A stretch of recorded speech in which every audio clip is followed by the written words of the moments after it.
Bonjour à tous.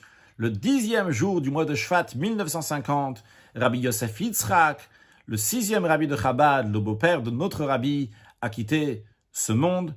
Dans les jours qui ont suivi, à partir du 4e jour de deuil, le rabbi a raconté des histoires du rabbi précédent. Aujourd'hui, nous allons voir 3 histoires du rabbi précédent, essentiellement de sa jeunesse, de son enfance. La première histoire que le rabbi précédent lui-même a écrit dans Reshimat HaMasar, dans son journal de la prison, lorsqu'il était en prison, là-bas il raconte une histoire personnelle à lui qui lui est arrivée lorsqu'il était bébé. Au moment de sa brit mila, de sa circoncision, il a pleuré comme tous les enfants pleurent.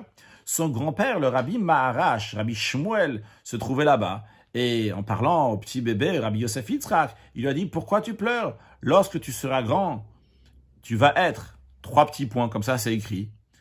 Et tu vas dire Chassidout de manière claire. Le rabbi, en racontant donc, ce que son beau-père a écrit, il dit, le rabbi précédent n'a pas écrit « Qu'est-ce que tu vas être lorsque tu vas être grand ?» Mais le rabbi dit, j'ai entendu des chassidim, que le rabbi Maharaj, rabbi Shmuel, il a dit, quand tu seras grand, tu vas être un rabbi. Donc on comprend pourquoi le rabbi précédent n'a pas voulu l'écrire clairement. C'est la première histoire. Une deuxième histoire, une deuxième anecdote. Lorsque le rabbi précédent, rabbi Yosef Yitzhak, était un petit enfant, évidemment, donc il était chez son père. C'était d'ailleurs un Tavresh Mem Dalet, donc qui correspond à 1883, 1884. Le rabbi précédent il est né en 1880 en Tavresh Mem. Le rabbi Rachab, donc son père, Rabbi Shalom Dover, le 5e rabbi de Chabad, vivait dans un appartement dans lequel il y avait 2 pièces. Une pièce dans laquelle il dormait, une deuxième pièce dans laquelle il était en train d'étudier avec le Rav Yaakov Mordechai Bezaplov.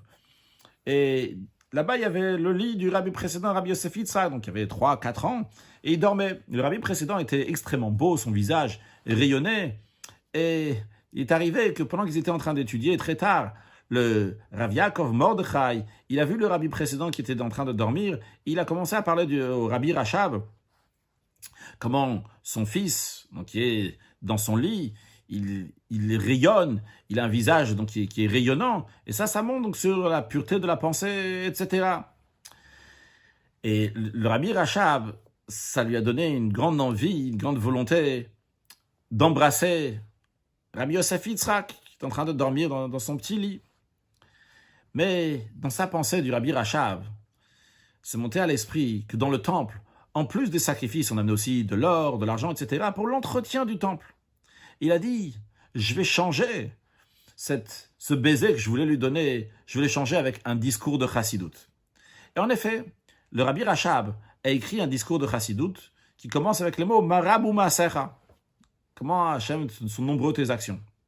En Tavresh Nun Bet, en 1892, le rabbi Rachab, il a donné ce cadeau, à la place d'avoir embrassé son fils des années en 1884-83, à la place, donc, des années plus tard, il lui a donné donc ce Mahamar Chassidut, ce discours chassidique en cadeau. Il lui a dit, ça, c'est un chassid shekouch, ça, c'est un baiser chassidique. Et avec le temps, je te raconterai de quoi il s'agit. En Tavresh Nun Vav, en 1996, le rabbi précédent était déjà, donc avait 16 ans à cette époque-là, il lui a raconté toute cette histoire. Une dernière anecdote, en Tavresh Nun Zayin, en 1897, le rabbi Rachab était extrêmement malade. Il est parti à Moscou pour chercher des guérisons. Il a visité les professeurs, et les professeurs l'ont vu, ils l'ont dit qu'il reste uniquement quelques années à vivre. Lorsque Rabbi Rachab a entendu ça, il a décidé de voyager en Eretz Israël. Il a dit à sa femme, la rabbinite Esther Sarah, il a dit qu'il veut voyager en Eretz Israël. La rabbinite Esther Sarah lui a dit, mais qu'est-ce qui va se passer avec les chassidim? Qu'est-ce qui va se passer avec les chassidout? Le rabbi Rachab a répondu, je laisse Rabbi Yosef Yitzhak. Et le rabbi dit, à cette époque-là, le rabbi précédent avait seulement 17 ans. Donc l'idée de ces histoires-là, comme je le comprends, c'est de savoir qu'un rabbi déjà, dès sa naissance, il a quelque chose de particulier, quelque chose d'exceptionnel. C'est pas juste un être humain qui, après, s'est sophistiqué, devenu encore mieux, devenu rabbi.